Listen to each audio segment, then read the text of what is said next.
ಎಲ್ರಿಗೂ ನಮಸ್ತೆ. ನಾನು ನಿಮ್ಮ ಡಾಕ್ಟರ್ ಅನಿಲ್ ರೈ. ಇವತ್ತು ಮನಸ್ಸಿನ ಟೆನ್ಷನ್ ಅಂತ ಹೇಳ್ತಾರೆ ಎಲ್ಲರೂ. ಸ್ಟ್ರೆಸ್ ಇದೆ ಅಥವಾ ನನಗೆ ತುಂಬ ಟೆನ್ಷನ್ ಆಗುತ್ತೆ, ತುಂಬ ಇಮೋಷನ್ಸ್ ಇದೆ, ಇದನ್ನು ಹೇಗೆ ಹೊರಗೆ ಹಾಕೋದು ಅಂತ ಕೇಳ್ತಾರೆ.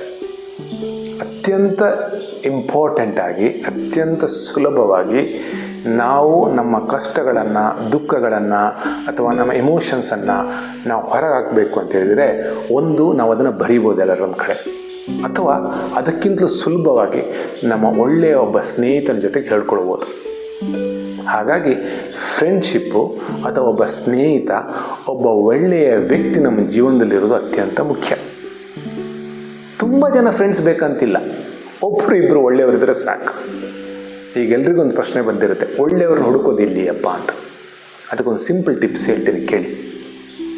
ನಮ್ಮ ಜೀವನದಲ್ಲಿ ನಮಗೇನಾದ್ರು ತುಂಬ ಕಷ್ಟ ಬಂದಾಗ ನಮ್ಮ ಜೊತೆಗೆ ಯಾರಿರ್ತಾರೆ ನೋಡಿ. ನಮ್ಮನ್ನೇನು ಕಷ್ಟ ಬಂದಾಗ ನಮ್ಮ ಹತ್ರ ಯಾರು ಮಾತಾಡ್ತಾ ಇರ್ತಾರೆ ನೋಡಿ. ಅಥವಾ ನಮ್ಮ ಕಷ್ಟಗಳಲ್ಲಿ ನನಗೇನಾದ್ರು ಹೆಲ್ಪ್ ಬೇಕಾ ಅಂತ ಯಾರು ಕೇಳ್ತಾರೆ ನೋಡಿ, ಅವರು ನಮ್ಮ ನಿಜವಾದ ಫ್ರೆಂಡ್ಸ್ ಆಗಿರ್ತಾರೆ. ಇನ್ನೊಂದು, ನಾವು ಅತ್ಯಂತ ಸುಖವಾಗಿರಬೇಕಾದ್ರೂ ಫ್ರೆಂಡ್ಸ್ಗಳು ಯಾರು ಒಳ್ಳೆಯವರು ಯಾರು ಕೆಟ್ಟವರು ಅಂತ ಹುಡುಕೋಕ್ಕಾಗತ್ತೆ. ಹೇಗೆ ಹೇಳಿ ಗೊತ್ತಾ?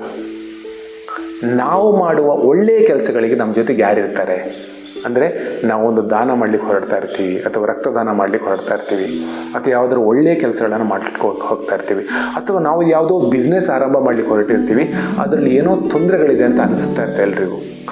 ಆಗ ಸರಿಯಾದ ಫ್ರೆಂಡ್ಸ್ ಅಥವಾ ಒಳ್ಳೆಯವರಾಗಿದ್ದರೆ ನಮ್ಗೆ ಹೇಳ್ತಾರೆ, ಅದು ನೀನು ಮಾಡಬೇಡ, ಅದು ನಿಂಗೆ ಸರಿ ಇಲ್ಲ ಅಂತ ಹೇಳ್ತಾರೆ.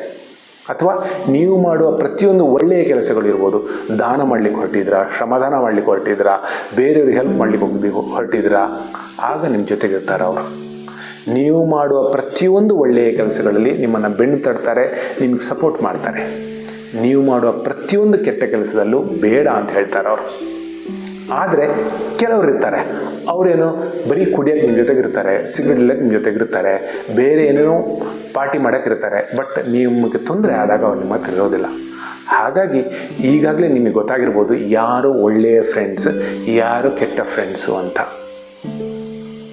ಅಂದರೆ ನಾನಿದು ಏನು ಹೇಳ್ತಾ ಇರ್ಬೇಕಾದ್ರೆ ಬಯಾಸಾಗಿ ಹೇಳ್ತಾ ಇರೋದಲ್ಲ. ಅಂತ ಹೇಳಿದರೆ ಪಾರ್ಟಿನೇ ಮಾಡಬಾರ್ದು ಅಂತ ಅಲ್ಲ, ಒಕೇಶನ್ಲಿ ಮಾಡ್ಬೋದು. ಜೀವನ ಯಾವಾಗಲೂ ಪಾರ್ಟಿ ಆಗೋದಿಲ್ಲ, ಜೀವನ ಯಾವಾಗಲೂ ಒಂದು ತಮಾಷೆನೇ ಆಗೋದಿಲ್ಲ. ಜೀವನ ತಮಾಷೆನೇ ಅಂತ ತಿಳ್ಕೊಂಬಿಟ್ರೆ ಜೀವನವೇ ತಮಾಷೆ ಆಗಿಬಿಡ್ತದೆ. ಇನ್ನೊಂದು ಬಹುಮುಖ್ಯ ಅಂತ ಹೇಳ್ಬಿಟ್ರೆ, ಒಂದು ಆ ಮಾತಿದೆ, ಸತ್ಸಂಗತ್ವೇ ನಿಸ್ಸಂಗತ್ವ ಅಂತ ಹೇಳಿದ್ರೆ, ನಮ್ಮ ಸಂಘ ಚೆನ್ನಾಗಿತ್ತು ಅಂತ ಹೇಳಿದ್ರೆ ನಮ್ಮ ಮನಸ್ಸು ಶುದ್ಧವಾಗಿರುತ್ತದೆ.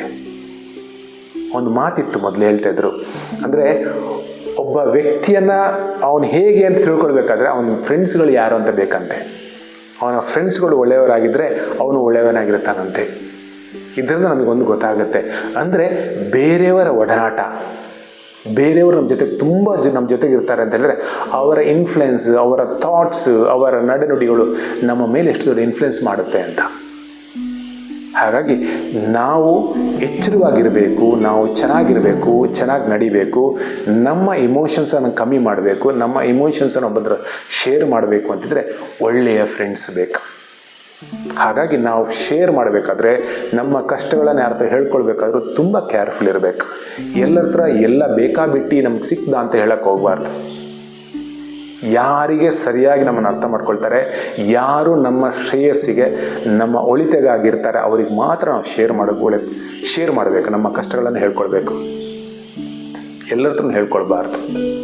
ಹಾಗಾಗಿ ಒಳ್ಳೆಯ ಮಿತ್ರನ ಹುಡುಕೋದು, ಒಳ್ಳೆಯ ಗೆಳೆಯರನ್ನ ಸಂಪಾದಿಸೋದು ಅತ್ಯಂತ ಮುಖ್ಯ. ಅದೇ ರೀತಿ ಅವರನ್ನು ಲೈಫ್ ಟೈಮ್ ಇಟ್ಕೊಳ್ಳೋದು, ಅಂದರೆ ಲೈಫ್ ಟೈಮ್ ನಮ್ಮ ಜೊತೆಗಿರುವಂತೆ ನೋಡ್ಕೊಳ್ಳೋದು, ಅದು ಮುಖ್ಯವೇ.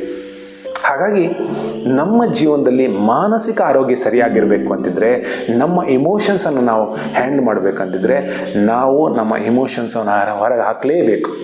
ಅದನ್ನು ನಾನು ಆಗಲೇ ಹೇಳಿದಾಗೆ, ಒಂದು ಬರೆಯುವುದರ ಮೂಲಕ ಹಾಕ್ಬೋದು, ಅಥವಾ ಬೇರೆಯ ಒಳ್ಳೆಯ ಫ್ರೆಂಡ್ಸ್ಗಳಿಗೆ ಶೇರ್ ಮಾಡೋ ಮೂಲಕ ಹೇಳ್ಬೋದು.